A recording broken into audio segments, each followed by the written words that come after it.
దినవృత్తాంతంలో 2వ గ్రంథము 29వ అధ్యాయము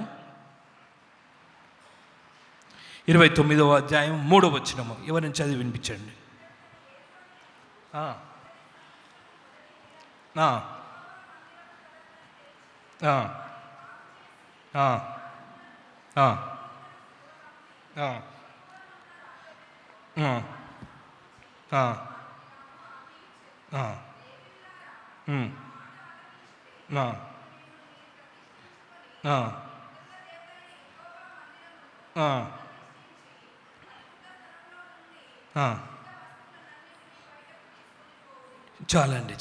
చాలండి.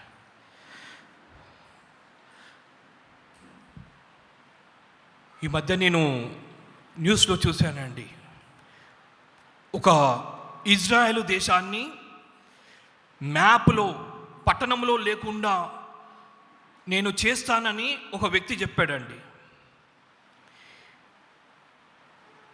ఇరాన్ ప్రెసిడెంట్ ఇబ్రాహీం రైసిన్ ఆయన ఏం చెప్పాడంటే, ప్రపంచ పట్టణంలో నేను ఇజ్రాయెల్ దేశమును లేకుండా చేస్తాడని చెప్పాడండి కొన్నేళ్ల క్రితం. కానీ ఏమైందో తెలుసా అండి? 2 రోజుల క్రితము ఆయన హెలికాప్టర్ ప్రమాదంలో చనిపోయాడు. ఇజ్రాయెల్ దేశాన్ని నేను మ్యాప్లో ఉండకుండా చేస్తాను, పట్టణంలో ఉండకుండా చేస్తాను అని చెప్పిన వ్యక్తి మొన్న హెలికాప్టర్ ప్రమాదంలో చనిపోయాడండి. రెండవది సద్దాం హుస్సేన్ అండి, మీరు విని ఉంటారు. ఇజ్రాయెల్ దేశాన్ని భయంకరంగా మిసైల్స్ కానీ యుద్ధాలు కానీ ప్రేరేపించిన వ్యక్తి. అతను ఒక నిర్ణయం తీసుకున్నాడు. ఇజ్రాయెల్ దేశం ప్రతిసారి కూడా వాళ్ళని బాధ పెట్టాలి అనే నిర్ణయాలు తీసుకున్నాడండి. అతను యూదులు కనిపిస్తే చంపేయాలనే నిర్ణయాలు తీసుకున్నారండి. కానీ అతను ఏం చేయడండి? చనిపోయాడు. కొంతమంది సినిమాక్టర్స్, పేరుగాంచిన వ్యక్తులు, యేసు ప్రభు దేవుడు కాడు అని చెప్పిన వారు ఉన్నారండి. వారం తిరిగేసరిక వారి శరీరము ఐసీయూలో ఉంది. పేరుగాంచిన యాక్ట్రెస్ ఐసీయూలో ఉంది. నేను ఎందుకు చెప్తా ఉంటున్నానంటే, నిర్ణయాలండి, డెసిషన్స్, మనం తీసుకునే డెసిషన్స్ ఎలా ఉన్నాయి, మనం తీసుకునే నిర్ణయాలు ఎలా ఉన్నాయి. చాలామంది తొందరపాటుతో నిర్ణయాలు తీసుకుంటాం కదండి. మనము తొందరపాటు నిర్ణయాలు అంటాం. బహుశా నేను కూడా అనుకుంటా, కొన్నిసార్లు చాలా తొందరపడిపోతాం నిర్ణయాలు తీసుకునడంలో. కానీ ఆ నిర్ణయం తీసుకున్నాక పరిణామాలు ఎలా ఉంటాయండి? చాలా పెద్దగా ఉంటాయి. We have to face it. ఒకసారి గత ప్రభుత్వం అనుకుంటా, ఒక ఆయన బాగా గడ్డం పెంచాడు. నేను మా ప్రభుత్వం వస్తేనే గడ్డం తీస్తానని చెప్పాడండి. అయితే ఆ ప్రభుత్వం రాలేదు. తర్వాత ఎప్పుడు వచ్చింది తెలుసండి? 10 సంవత్సరాలు అయిందనుకుంటా అండి. 10 years ఆగాల్సి వచ్చిందండి. 10 సంవత్సరాలు ఆగాల్సి వచ్చింది. కానీ ఆ పార్టీ అధికారంలో వచ్చిందండి. మన నిర్ణయాలు ఎలా ఉన్నాయి ఈరోజు? What is our decisions today? చాలామంది అనుకుంటా ఉంటాము, నేను తీసుకున్న నిర్ణయము కరెక్ట్ అనుకుంటా ఉంటాం, నేను చేసేది కరెక్ట్ అనుకుంటా ఉంటామండి. కానీ బైబిల్ గ్రంథంలో రాయబడిన మాట, 2వ దినవృత్తాంతాల గ్రంథము 29వ అధ్యాయము 3వ వచనము. అతడు నా ఏలుబని అంటూ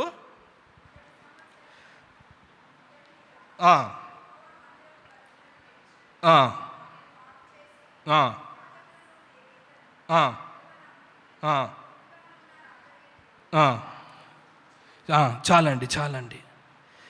ఇది ఎవరు చేస్తూ ఉన్నారండి? ఈ నిర్ణయము హిజ్కియా 29వ అధ్యాయం. హిజ్కియా ఏలం ప్రారంభించినప్పుడు 20 ఏండ్లు 5 ఏండ్ల వాడై 29 సంవత్సరములు యెరూషలేములో ఏలెను. అతని తల్లి జకరియా కుమార్తె, ఆమె పేరు అబియా. గొప్ప నిర్ణయం తీసుకున్నాడండి ఒక రాజు. మొట్టమొదటి అంశము ఒక రాజు నిర్ణయం అండి.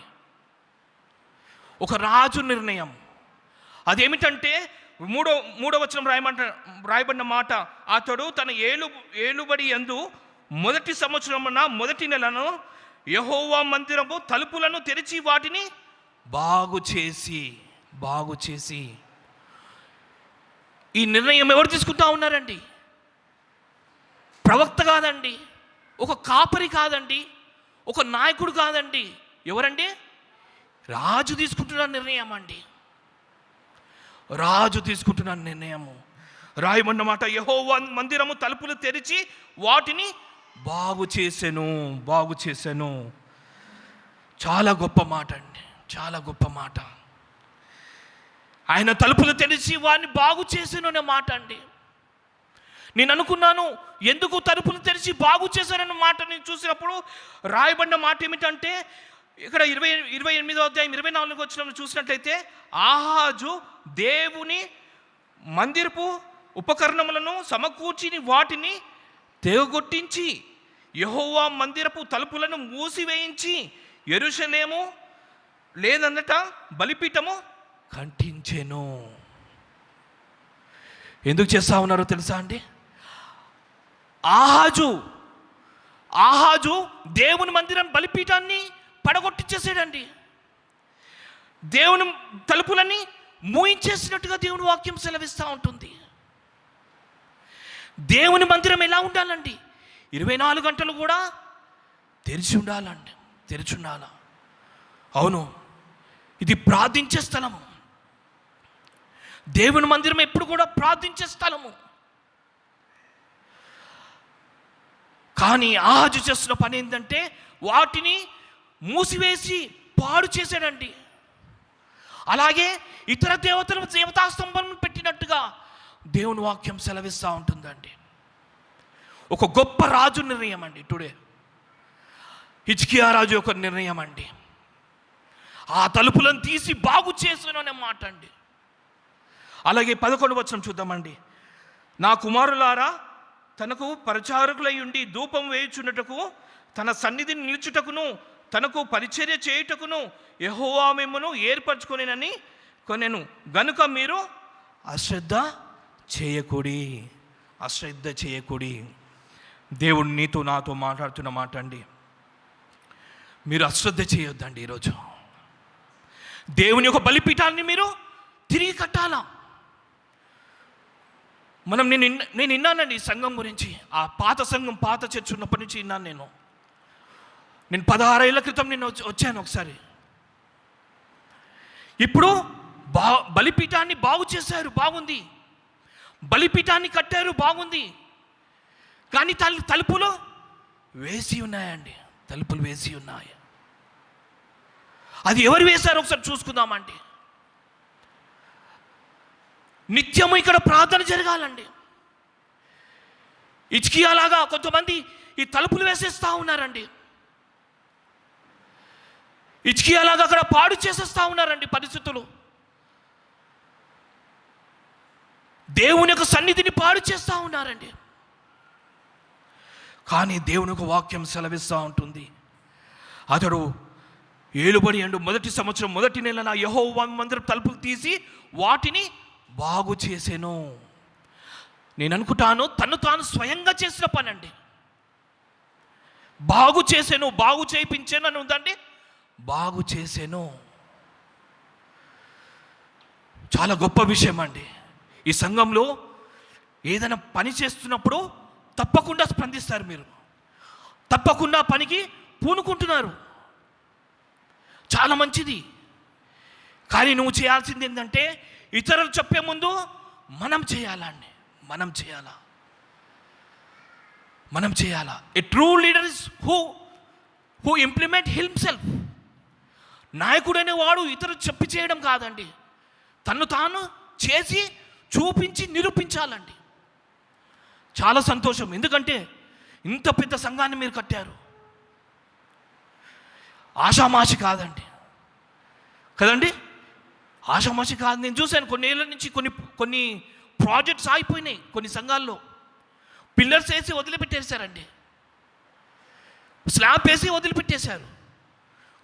అక్కడ నేను వెళ్ళినప్పుడు చూసినప్పుడు బ్రిక్స్ మాత్రమే ఇటుకలు మాత్రమే కనిపిస్తూ ఉంటాయి. నేను మీ సంఘం గురించి నేను తెలుసుకున్నాను. కొంతమంది స్త్రీలు కానీ కొంతమంది వ్యక్తిగతంగా కానుకలు ఇచ్చారంట అండి. చాలా సంతోషం, చాలా సంతోషం. కానీ ఈరోజు నువ్వు చేయాల్సిన పని ఏంటంటే, ఆహాజులాగా ఎవరైతే బలిపీఠాన్ని పాడు చేసి ఆ బలిపీఠము ప్లేస్లో వేరేది నిలిపారో ఆ ప్లేస్ నువ్వేం చేయాలంటే, నువ్వు తను తాను స్వయంగా నువ్వు బాగు చేయాలండి, బాగు చేయాలా. హిజ్కియా చేసిన గొప్ప పని అండి, ఇతరులకు చెప్పలేదండి. అతను గొప్ప పని ఏం చేశాడు తెలుసా? తాను చేసి ఇతరులకు చూపించాడండి, ఇతరులకు చూపించాడు. అందుకే దేవుని ఒక వాక్యం సెలవిస్తూ ఉంటుంది. ఇక రాయబడిన మాట 11వ వచనము, నా కుమారులారా తనకు పరిచారకులై ఉండి ధూపం వేయుచుండుటకు, తన సన్నిధిని నిలుచుటకును, తన పరిచర్య చేయుటకును యెహోవా మిమ్మును ఏర్పరచుకొనేను గనుక మీరు అశ్రద్ధ చేయకూడి. ఈరోజు నాయకులుగా మిమ్మల్ని ఏం చేసుకున్నాడో తెలుసా అండి? దేవుడు నాయకులుగా నిన్ను యెహోవా మిమ్మును ఏర్పరచుకున్నాడు అండి, ఏర్పరచుకున్నాడు. చాలా గొప్ప విషయము. మీకు పదవులు ఇచ్చింది, కమిటీలో వచ్చింది దేనికంటే దేవుడు మిమ్మల్ని ఏర్పాటు చేసుకున్నాడు అండి, ఏర్పాటు చేసుకున్నారు. దేవుడు మిమ్మల్ని ఏర్పాటు చేసుకున్నాడు. గొప్ప పని కోసం మీరు పూనుకోవాలా, ఆగిపోవద్దండి, ఆగిపోవద్దు. దేవుడు చెప్పిన మాట, ఒక రాజుతో చెప్పించబడ్డ మాట ఏంటంటే, యెహోవా మిమ్మును ఏర్పరచుకొనేను. God has selected you. ఈరోజు చాలామంది అనుకుంటారు, నా సొంత బలం మీద వచ్చానేమో, సొంత ప్రయత్నంతో వచ్చానేమో అనుకుంటారేమో. కానీ అది కాదండి. మీరు నేను కూడా దేవుని దృష్టిలో ప్రత్యేకంగా ఏర్పరచుకున్నవారమండి. మనం ప్రత్యేకంగా ఏర్పరచుకున్నవారు. మీరు క్వైర్లో ఉన్నా, కమిటీలో ఉన్నా, మీరు ఏ పని చేస్తున్నా మీరు ఏంటంటే ప్రత్యేకంగా ఏర్పరచుకోబడినవారండి, ప్రత్యేకంగా ఏర్పరచుకోబడినవారండి. అందుకే 29వ అధ్యాయం 5వ వచనంలో చూసినట్లయితే, వారికి ఇలాగూ ఆజ్ఞ ఇచ్చాను,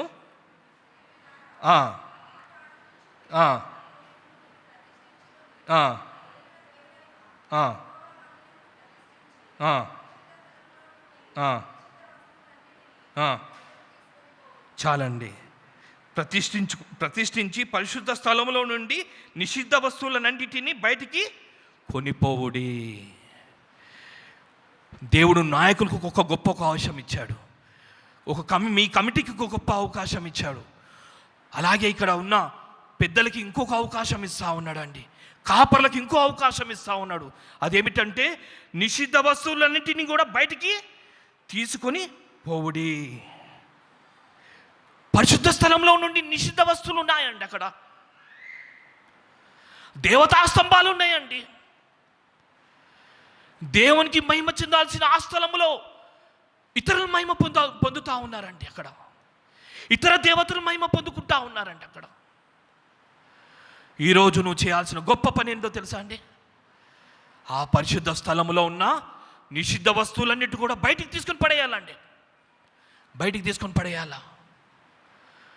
నాకు తెలీదు ఈ స్థలంలో ఏది ఉందో నిషిద్ధ స్థలము, ఎవరు నిషిద్ధమైన వారో నాకు తెలియదండి, ఏది డిస్టర్బెన్సో నాకు తెలియదండి.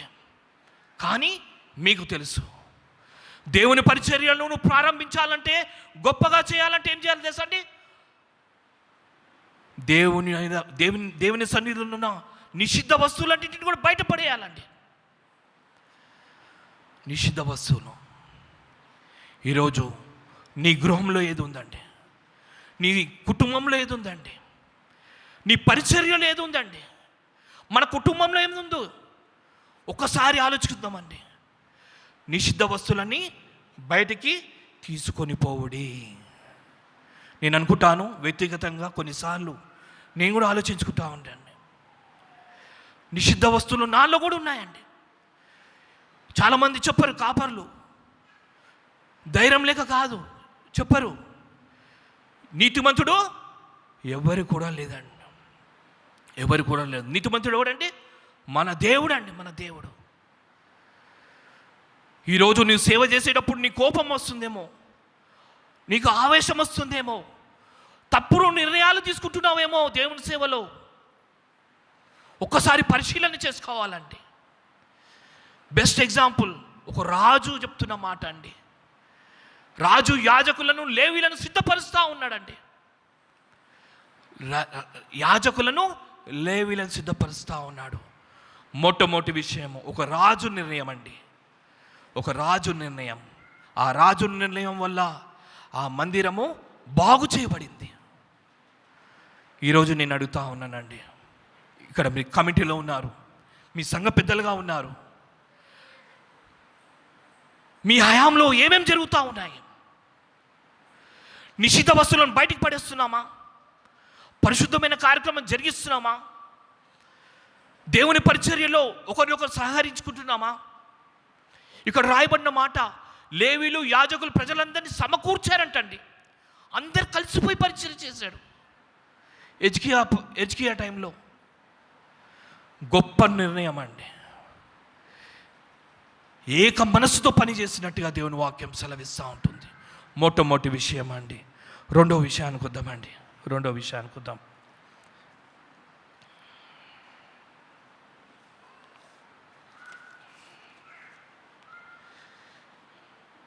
న్యాయాధిపతుల గ్రంథము 11వ అధ్యాయము 34వ వచనం అండి. న్యాయాధిపతులు, జడ్జెస్ 11:34.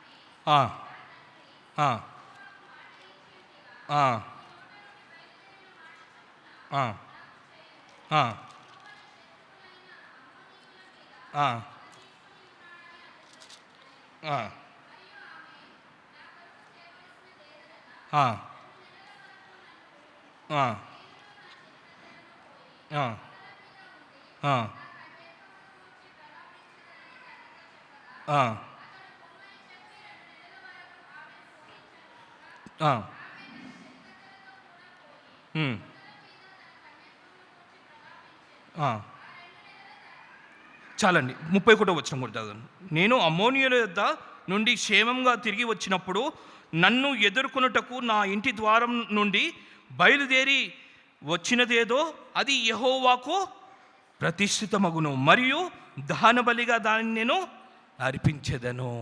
రెండవ నిర్ణయం అండి, ఒక తండ్రి నిర్ణయం అండి. ఎవరండి? యెఫ్తా. ఒక తండ్రి నిర్ణయం అండి. యెఫ్తా ఎవరండు? పరాక్రమం గల యోధుడని వాక్యం సెలవిస్తూ ఉంటుందండి. 11వ అధ్యాయం 1వ వచనంలో పరాక్రమం గల యోధుడు. నేను ఇందాక చెప్పాను, మన నిర్ణయాలు అన్నీ కూడా కొన్నిసార్లు 100% కరెక్ట్ కావండి, కరెక్ట్ కావు. కొన్ని దేవునికి అప్పగించి చేస్తే మాత్రం అది నువ్వు తప్పకుండా విజయం పొందుకుంటావండి. నేను అనుకుంటాను, నేనే పర్సనల్గా చూశానండి, కొన్ని నిర్ణయాలు ఆవేశంగా తీసుకుంటాం. వాళ్ళ శత్రువుల మీద పగతో తీసుకున్న నిర్ణయాలు ఎప్పుడు కూడా తప్పుడు నిర్ణయాలు ఉంటాయండి. దాన్ని మనము సరిదిద్దడానికి చాలా కష్టమవుతుందండి.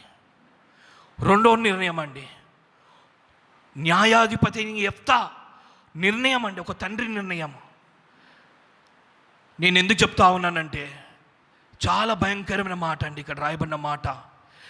నేను అమ్మోని మీద యుద్ధం చేసినప్పుడు నా ముందు ఏది ఎదురుగా వస్తుందో దాన్ని నేను నీకు బలిగాను ప్రతిష్టార్పణగాను నేను ఇస్తానని చెప్పాడండి. బలిగాను ప్రతిష్టార్పణగా నేను ఇస్తానని చెప్పాడు. అది కరెక్టా అండి? మీరు చెప్పండి. ఆవేశంతో తీసుకున్న నిర్ణయాలు. నేను అనుకుంటాను, అక్కడ ప్రార్థన చేస్తే అమ్మోని మీద యుద్ధము గెలవలేరా అండి? గెలవచ్చు. చాలామంది న్యాయపతులు ఎలా గెలిచారండి యుద్ధము? ప్రార్థన ద్వారా గెలిచారండి. ప్రార్థన ద్వారా గెలిచారు. దేవుని వాక్యం సెలవిస్తూ ఉంటుంది. ఇక్కడ రాయబడిన మాట, యెఫ్తా తొందరపాటు నిర్ణయం తీసుకున్నాడండి. ఆమె కుమార్తెని నేను సేవకిస్తాను అని తీసుకున్నాడండి. నేను అనుకుంటాను చాలా కష్టమైన విషయం అండి, చాలా కష్టమైన విషయం. మీరు కూడా చాలామంది పొద్దున మాట్లాడుతున్నప్పుడు ఒకరు అన్నారండి నాతోటి, నా కుమారుడు పుడితే నేను సేవకిస్తానని చెప్పారంటండి ఒక కుటుంబం. విన్నారండి ఈ మాట ఎప్పుడన్నా? నాకు కుమారుడు పుడితే నేను సేవకిస్తాను. విన్నారండి ఈ మాట?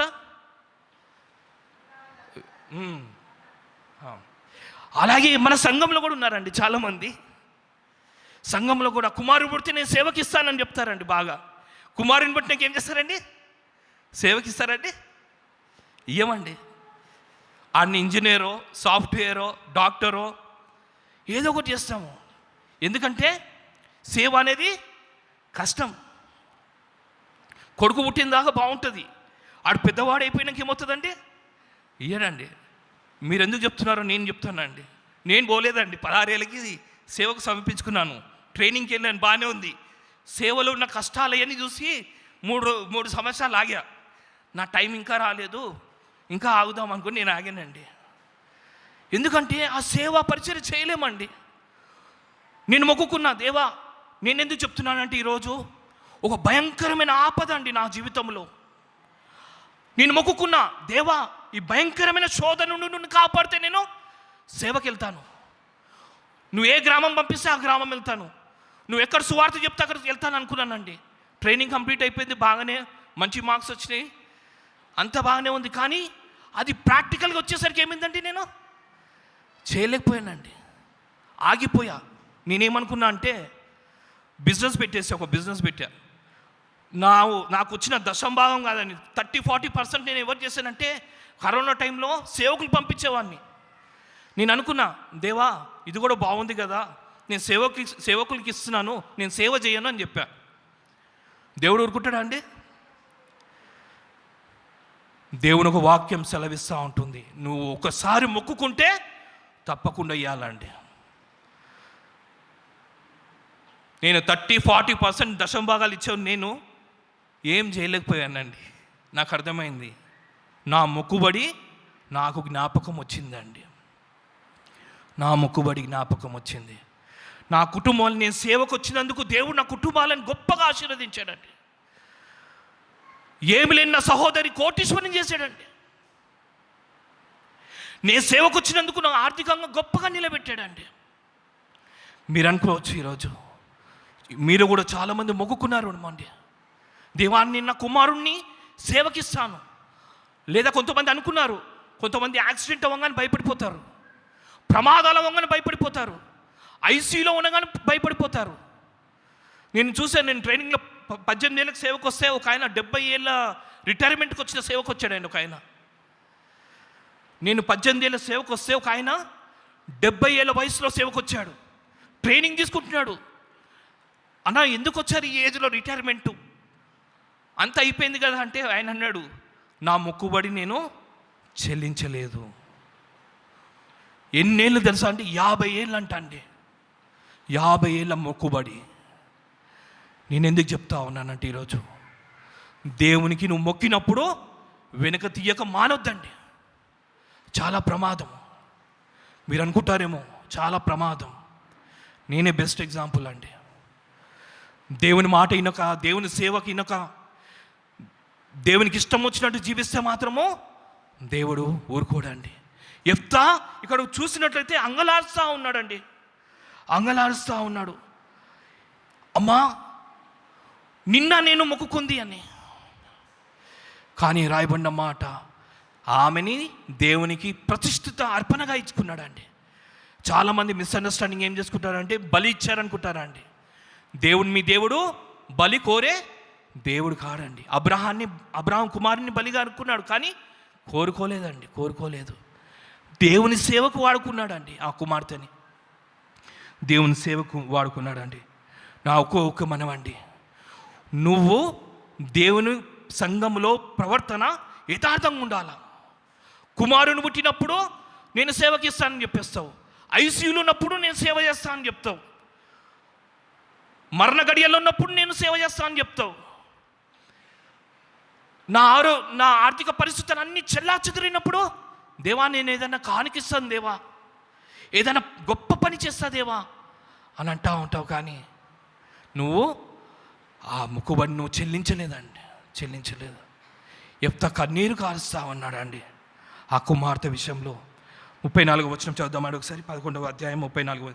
యెఫ్తా మిస్పాలో ఉన్న తన ఇంటికి వచ్చినప్పుడు అతని కుమార్తె తంబురలతోనూ నాట్యముతో బయలుదేరి అతనికి ఎదుర్కొనేను. ఆమె గాక అతనికి మగ సంతానమే కానీ ఆడు సంతానమే కానీ లేదు. చాలా ప్రాముఖ్యమైన విషయం అండి. ఎవరైనా పిల్లలు ఉన్నారా అండి దానికి? No one. అందుకే ఆ 35వ వచనంలో, కాబట్టి అతడు ఆమెను చూచి తన బట్టలు చింపుకొని, అయ్యో నా కుమారి, నీవు నన్ను బహుగా కృంగజేసితివి, నీవు నన్ను తల్లరింపచేయు వారిలో ఒకటనైతే విన్నావు, నేను యెహోవా మాట ఇచ్చినాను గనక నేను. చాలా ప్రాముఖ్యమైన వెనుక తీయలేననగా. ఈరోజు నేను ప్రశ్న వేస్తూ ఉన్నానండి. నువ్వు ఇచ్చిన మొక్కుబడుల్లో, నువ్వు ఇచ్చిన కానుకల్లో, నువ్వు ఇచ్చిన అర్పణలో నువ్వు వెనుక తీస్తున్నావా? ఒకసారి పరిశీలన చేసుకుందామండి. ఈరోజు నేను కూడా పరిశీలించుకుంటా ఉన్నా. వెనుక తీయలేదండి. నేను వెనుక తీయలేదు. నా కష్టం ఉంది, నాకు ఇబ్బంది ఉంది. కొన్నిసార్లు అనిపిస్తుంది నేను సేవ చేయకుండా బిజినెస్ చేసుకొని మళ్ళీ వెళ్ళిపోదాంలే అనుకుంటా కొన్నిసార్లు. కానీ వెనుక తీయకూడదు. నో టర్నింగ్ బ్యాక్ అండి. నాగటిపై చేయి వేసిన వాడు వెనుక తీయకూడదు. కష్టమైన నష్టమైన నీ అర్పణే అండి. అర్పణే. నేను ఒకసారి సంఘానికి వెళ్ళి వాకింగ్ చెప్పినప్పుడు ఒక వ్యక్తి 2000 రూపాయలు బ్యాన్ అయినాయి కదా, మీకు తెలుసు కదండి. అప్పుడు ఆ వ్యక్తి ఏం చేశాడు తెలుసా అండి? 2000 కట్టలు తీసుకొని సంఘంలో వేసాడండి. పనికొస్తుందా అండి 2000 కట్ట? అది ఎంత? 10 లక్షలు వేసాడు. నేను అన్నా, 2000 బ్యాన్ అయిపోయినా సార్, మీరెందుకు వేసారండి? దేవుని పరిచర్యలో వాడుకుంటారు సార్ అంటున్నాడు ఆయన. మన అర్పణ ఎలా ఉందండి? ఈ 2000 కట్టలానే ఉందండి. నేను అన్నా 5000 కట్టలు ఉన్నాయి కదా సార్, తీసుకుని రండి అని నేను అన్నానండి. మీ ఇంట్లో 500 కట్టలు ఉన్నాయి కదా, తీసుకుని రండి అని చెప్పాను. మన కానుకలు ఎలా ఉన్నాయంటే, ఏదైతే నిషిద్ధంగా ఉన్నాయో, ఏదైతే చిల్లు పడుతుందో మనం జోబులో చూసుకొని మరి వేస్తాం కదండి. కానీ అదే మన ప్రియమైన వారికి, ప్రేమించే వారికి మాత్రము వెనుక తీయము. ఈరోజు నీ అర్పణ ఎలా ఉంది? నీ యొక్క నిర్ణయం ఎలా ఉంది? ఈరోజు నన్ను నేను పరిశీలించుకొని చెప్తా ఉన్నానండి. What is your decision today? దేవుని ఒక వాక్యం సెలవిస్తూ ఉంటుంది. దేవుడు మన జీవితాల్లో ఎన్నో గొప్ప కార్యాలు చేశాడు, ఎన్నో అద్భుత కార్యాలు చేశాడండి. 3వ వ్యక్తి చూసుకుందామండి. పరిచర్య కోసం వాడబడిన వ్యక్తి ఒక నిర్ణయం తీసుకున్నాడు. ఆ వ్యక్తి గలతీలకు రాసిన పత్రిక 5వ అధ్యాయం 16వ వచనం అండి.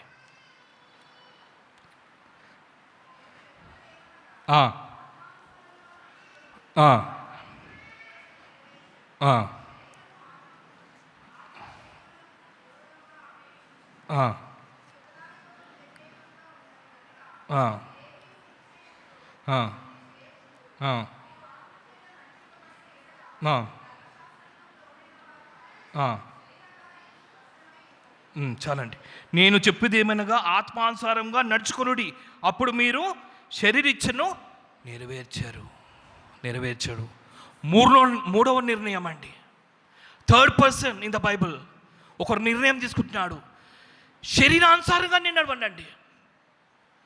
నేను ఎలా నడుస్తానండి? ఆత్మానుసారంగా నడవాలండి. ఈరోజు నుంచి ఆత్మానుసారంగా నడవాలా. నేను అనుకుంటాను పరిచర్యలోని చాలా ట్రబుల్స్, చాలా ఇబ్బందులు వచ్చినప్పుడు నేను అనుకుంటాను, అక్కడ రాయబడిన మాట, హానోకు 300 సంవత్సరంలో దేవునితో నడిచాను. ఎన్ని సంవత్సరాలండి? 300 years. మనం 1 సంవత్సరం నడుస్తానికే ఎన్నో ఇబ్బందులు, 1 నెల నడుస్తానికే ఎన్నో ఇబ్బందులు, 1 రోజు నడుస్తానికే ఎన్నో ఇబ్బందులు. మనము సైలెంట్ ఉన్న పక్కన వాడు ఏం చేస్తాడండి? ఏదో ఒక రకంగా మనని ఇబ్బంది పెడతా ఉంటాడు. మనం నోరు జారుతూ ఉంటాము, ఆవేశపడిపోతూ ఉంటాము, తొందరపాటు నిర్ణయాలు తీసుకుంటూ ఉంటాము. నేను అనుకుంటాను 300 సంవత్సరాలు హానోకు దేవునితో నడిచానండి, దేవునితో నడిచాను. నేను అనుకుంటా ఆత్మానుసారంగా నడిచేవాడే అలా నడుస్తాడండి. శరీరానుసారంగా ఇష్టం వచ్చినట్టు జీవించేవాడు నడవలేడు. ఒక్కరోజు కూడా ఉండలేడండి పరిశుద్ధంగా, పవిత్రంగా ఒక్కరోజు కూడా ఉండలేడండి. ఇక్కడ సంఘంలో ఉన్నా కూడా ఆలోచనలు ఏముంటాయండి? బయటనే ఉంటాయండి. అక్కడేమవుతుంది, ఇక్కడేమవుతుంది, అక్కడ పార్టీ చేసుకోవాలా, ఇక్కడ పార్టీ చేసుకోవాలా, అక్కడ ఎంజాయ్ చేసుకోవాలా, అదే ఉంటుందండి. శరీరానుసారమైన జీవితానికి ఆత్మానుసారంగా నడుచుకుందామండి, ఆత్మానుసారంగా నడుచుకుందాం. దేవుని యొక్క వాక్యం సెలవిస్తుంది, ఈ లోకానుసారంగా నడిచే వ్యక్తి దేవుని రాజ్యంకు వారసులు కారని దేవుని వాక్యం సెలవిస్తుందండి. శరీరానుసారంగా నడిచే వ్యక్తికి వారసులు కారండి, పరలోకానికి వారసులు కారు. మీరు అనుకుంటా ఉన్నారేమో, నేను ఇక్కడ సంఘంలో పరిచర్య చేస్తున్నా, బయట పరిచర్య చేస్తున్నా, పరలోకంలో నాకు పర్మనెంట్ పోస్ట్ ఉందనుకుంటారేమో అండి. కానీ కాదు, వారసులు కాలేరు. మన 2 నావల మీద మనం నడవలేమండి. ముగిస్తా ఉన్నాను నేను, 4వది చెప్తా, 4వదిగా ముగిస్తా ఉన్నాను. 4వదిగా యెహోషువ గ్రంథము 24వ అధ్యాయం 15వ వచనము. యెహోషువ గ్రంథము 24వ అధ్యాయం 15వ వచనం నేను చదువుతున్నాను. మీరెవరిని సేవింప కోరినను నేనును నా ఇంటి వారు యెహోవాను సేవించదము. 4వదండి, మీరెవరు సేవించినా సేవించకపోయినా ఎవరు సేవిస్తా అని చెప్తున్నాడు ఇక్కడ. యెహోవాను సేవించదమంటండి, యెహోవాను సేవించదము. నేను అనుకుంటాను ఈ మాట ఎందుకంటా ఉన్నాడు, ఎవరంటున్నారు ఈ మాట? యెహోషువ అంటా ఉన్నాడు, యెహోషువ అంటా ఉన్నాడు. మీరెవరు సేవించినా సేవించకపోయినా నేను యెహోవాను సేవించదను. నేను ఈ కాంటెక్స్ట్ చదివాను, ఎందుకు ఈ మాట అంటా ఉన్నాడని పరిస్థితులను గమనించానండి. ఎందుకో తెలుసా అండి, చనిపోయే వారిని ఏం చేస్తారండి వాళ్ళు? మమ్మీలను చేస్తారు, తెలుసు కదండి ఐగుప్తులందరూ. నేను అనుకుంటాను మోషేని కూడా మమ్మీని చేసేవారండి. మోషేని ఇంకా ప్రేమిస్తూ ఉన్నారు, చనిపోయిన మోషేని ఇంకా ప్రేమిస్తూ ఉన్నారండి. అందుకే దేవుడు ఏమన్నాడు తెలుసా, మోషే నువ్వు అక్కడే చనిపోయి ఇక్కడ రావద్దన్నాడండి. ఇంకొక భయంకరమైన నిజం ఏంటంటే, ఐగుప్తు నుండి విగ్రహాలు కూడా తీసుకొచ్చేసారండి. మీరు ఐగుప్తు నుండి వచ్చారు, కానీ ఐగుప్తు విగ్రహాలను మానలేకపోయారండి. మీరు మానలేకపోయాము, ఐగుప్తులోని విగ్రహాధన మానలేకపోయాము. అందుకే యెహోషువ అంటా ఉన్నాడు, నేనును నా ఇంటి వారు యెహోవాను సేవించదము. నేను ఈరోజు దేవుడు మనతో మాట్లాడుతున్న మాట. ఈరోజు నేను చాలా పరిచర్యలు చూస్తూ ఉన్నానండి. పెద్ద పెద్ద ఇంటర్నేషనల్ మినిస్ట్రీస్ వాళ్ళు ఎవరిని సేవిస్తున్నారో తెలుసా అండి? మనుషులని, దేవుని సేవకులను ఎక్కువగా ప్రేమించేస్తున్నారండి. చనిపోయినా కూడా చనిపోయిన స్థలంలో ఉన్న మట్టిని తీసుకొని నోట్లో పెట్టుకుంటే బాగుపడుతున్నారని అపార్థం చేసుకుంటున్నా ఉన్నారండి. నేను చూస్తూ ఉన్నాను. దేవునికి రావాల్సిన మహిమ ఎవరికి రావాలండి? దేవునికి రావాలా. దేవునికి చెందాల్సిన ప్రభావములు దేవునికే చెందాలండి, మనుషులకు కాదు. మీరు చాలామంది క్యాలెండర్స్ చూస్తారండి కదా, బైబిల్ క్యాలెండర్స్. యేసుప్రభు కనిపిస్తారండి అక్కడ? బైబిల్ క్యాలెండర్స్లో యేసుప్రభు కనిపిస్తారండి? ఎవరు కనిపిస్తారండి అక్కడ? సేవకులు కనిపిస్తారండి, సేవకులు కనిపిస్తున్నారు. నేను పర్సనల్గా చూశాను. దేవుడు బొమ్మ, దేవుని యొక్క ఫోటో లేదండి, దేవుని యొక్క వాక్యం లేదండి, చిన్నగా రాయబడింది మాట. అలాంటి పరిచర్య నిలబడదండి, అలాంటి పరిచర్య నిలబడదు. ఒకనాటి తమిళనాడులో ఉన్న గొప్ప ఇవాంజలిస్ట్, భారతదేశంలో గొప్ప గొప్ప పరిచర్య చేసిన కుటుంబం అండి ఆ కుటుంబం. ఇప్పుడు ఏ విధంగా అయిపోయిందో తెలుసా అండి? ఫండ్స్ లేక ఆర్థికమైన పరిస్థితులు దిగజారిపోయారు. నేను అనుకున్నాను వీళ్ళు ఏం చేశారో తెలుసా అండి? విశ్వాసులందరూ వాళ్ళనే దేవుడిగా భావించేశారండి, వాళ్ళనే దేవునిగా భావించారు. వారు చేసిన పెద్ద తప్పు ఏంటంటే, దేవునికి చెందాల్సిన డబ్బుని మొత్తం ఏం చేశారో తెలుసా అండి? కుటుంబానికి వాడుకున్నారండి, భార్యకు వాడుకున్నారు, కార్లకు వాడుకున్నారు, పిల్లలకు వాడుకున్నారండి. ఆ మినిస్ట్రీ ఇప్పుడు పతనమవుతుందండి, పతనమవుతుంది. గొప్ప పరిచర్య చేసిన ఆ మహానుభావుడు కుమారులు ఇలా చేసేసారండి. మేమే దేవుడు అనే స్థానంకి వెళ్ళిపోయారండి, మేమే దేవుడు అనే స్థానం. ఈరోజు నేను చేతులు జోడించి చెప్తా ఉన్నానండి, దేవునికి చెందాల్సిన మహిమ దేవునికే చెందాలండి. Not man, not human being. మనిషి నరమాత్రుడు, అడవి పువ్వుతో పోల్చబడింది కదండి. అడవి పువ్వు చాలామంది చూశాను నేను.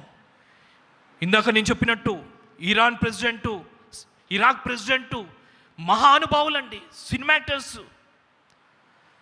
నేను ఏదైనా సాధించగలని